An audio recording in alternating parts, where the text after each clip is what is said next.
বন্ধুসকল, এয়া হৈছে ফুলসজ্জা। এয়া চাওক, ফুলসজ্জা এয়া পুলি হয়। মোৰ এটা ভিডিঅ'ত যেতিয়া ফুলসজ্জা দেখুৱাইছিলোঁ তেতিয়া বহুত বন্ধু বান্ধৱে কৈছিল যে পুলি পাম নেকি বুলি।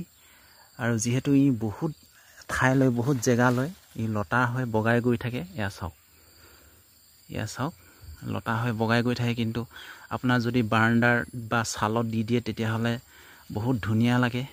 ফুলবিলাক ওলমি ওলমি লাগে, লমে লাগে। ই প্ৰায় ডিচেম্বৰ, জানুৱাৰী, ফেব্ৰুৱাৰী এনেকৈ লাগে, দেখিবলৈ ভাল লাগে।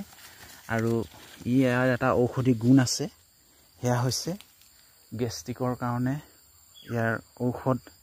ইয়াৰ যিটো আলু, সেই আলুটো খানিলে, ইয়াত মানে বগাকৈ এটা আলু ওলায় এই গছজোপা খানিলে, তেতিয়া সেই আলুটো পিচি লৈ যিসকলৰ গেষ্ট্ৰিক আছে আৰু সেই গেষ্ট্ৰিক থকা লোকসকলে আৰু চুগাৰ থকা লোকসকলেও সেই ৰসটো যদিহে আধা গিলাচমানকৈ খায়, 3 দিনমান 3বাৰ খালী পেটত খালে হৈ যাব, ভাল হৈ যাব। যেনেকুৱা গেষ্ট্ৰিক হ'লেও বা চুগাৰ থকা লোকসকলে কেইদিনমান খাব লাগে, অৱশ্যে এসপ্তাহমান খাব লাগে।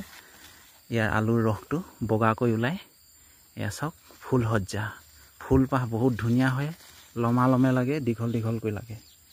এয়া চাওক বন্ধুসকল, যদিহে কোনোবাই ইচ্ছা কৰে তেতিয়াহ'লে এয়া পাতখিলা চাওক, লৈ যাওকহি আপোনালোকে ইয়াৰ পৰা উঠাই।